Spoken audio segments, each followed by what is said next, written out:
Pasar Bersehati di Kota Manado akan direnovasi pemerintah Kota Manado. Semua pedagang akan dipindahkan sementara ke lokasi yang telah disiapkan oleh pemerintah. Informasi lebih lengkapnya mengenai hal ini akan disampaikan oleh rekan jurnalis kami dari Tribun Manado, ada Fistel Mukwa di sana. Halo Fistel. Ya, halo rekan Firda. Ya. Fistel, bisa Anda informasikan bagaimana pantauan di lapangan terkait pemindahan PKL-PKL ini? Ya, makasih rekan Firda.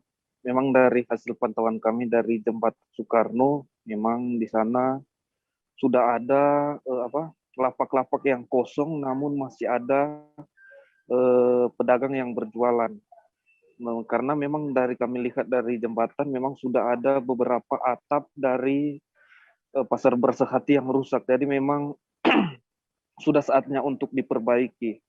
Dan di sana juga terlihat tukang-tukang yang sementara membersihkan dari lapak-lapak yang sudah dikeluar, maksud kami dari lapak-lapak yang pedagangnya sudah keluar, tukang-tukang sementara membersihkan karena memang sesuai perintah dan aturan dari PD Pasar, semua pedagang harus dipindahkan untuk sementara pembangunan atau sementara renovasi pasar ini.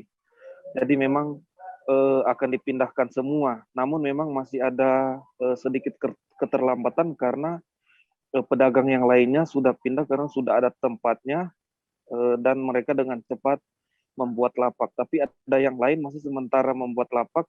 Jadi memang belum langsung pindah sekaligus. Jadi ada tahapan-tahapannya. Namun memang dari PD Pasar sudah menyampaikan kepada para pedagang agar lebih mempercepat pemindahan lapak karena lebih cepat lebih bagus mereka untuk melakukan pembangunan untuk pasar Bersehati ini.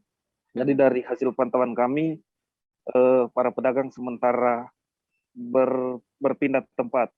Begitu rekan Firda. Oke, kemana saja para pedagang tersebut dipindahkan, Fistel?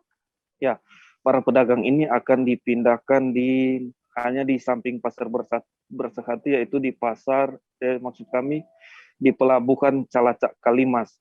Selain di Pelabuhan Calacak Kalimas, di sampingnya juga ada di gerbang masuk Pelabuhan Kota Manado, di situ di Jalan Veteran akan digunakan sementara sehingga ada relokasi, maksud kami ada arus lalu lintas, pengalihan arus lalu lintas untuk beberapa lama ini karena sementara dalam renovasi pasar ini arus lalu lintas dialihkan ke tempat yang lain karena Jalan Veteran ini digunakan oleh para pedagang. Dan memang juga para pedagang sudah mendapatkan nomor sebagaimana nomor yang mereka undi dan setiap nomor itu sudah di setiap jalan sudah dibuatkan kotak-kotak, setiap kotak itu sudah ada nomor-nomornya. Jadi bagi pedagang yang mendapat nomor harus mencari nomor-nomor yang sudah ada di kotak khusus mereka membangun lapak.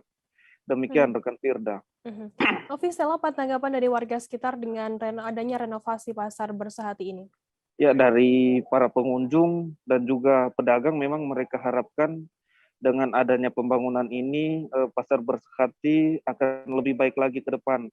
Apalagi memang sesuai informasi yang kami dapat dari pemerintah, pasar Bersehati ini akan dibangun pasar ekowisata. Jadi memang akan bersaing dengan pasar-pasar retail atau swalayan lainnya. Ya, jadi dari warga berharap dengan pembangunan pasar Bersehati ini ke depannya akan lebih nyaman bagi para mereka pedagang maupun para pembeli. Karena memang untuk saat ini, jika hujan mengguyur Kota Manado memang masih ada beberapa tempat yang banyak becek atau ada genangan-genangan air. Untuk itu warga berharap ke depannya pasar Manado ini akan menjadi pasar yang bisa bersaing dengan retail lainnya. Begitu rekan Firda. Baik, terima kasih rekan jurnalis dari Tribun Manado, Fistel Mukon atas laporan Anda. Selamat bertugas kembali. Ya. Jangan lupa subscribe, share, komen, dan like ya.